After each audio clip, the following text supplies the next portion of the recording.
Si Marco ay isang dating adik sa online gambling.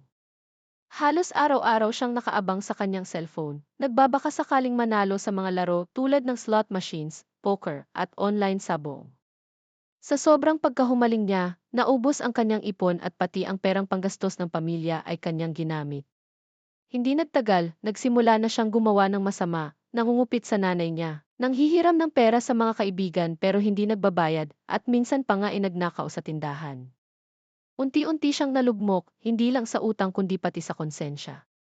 Isang araw, nahuli siya ng kanyang ama na kinukuhanan ng pera ang alkansya ng kanyang kapatid. Sa sobrang kahihiyan at sakit ng mga salitang narinig niya mula sa pamilya, napaisip siya, ganito na lang ba ako habang buhay? Doon nagsimula ang kanyang pagbabagong buhay. Humingi siya ng tawad sa mga nasaktan niya at nagdesisyon siyang huminto sa sugal. Naghanap siya ng trabaho bilang delivery rider at kahit maliit ang kita, pinagsikapan niya ito. Nagsimula rin siyang dumalo sa support group para sa mga dating sugarol.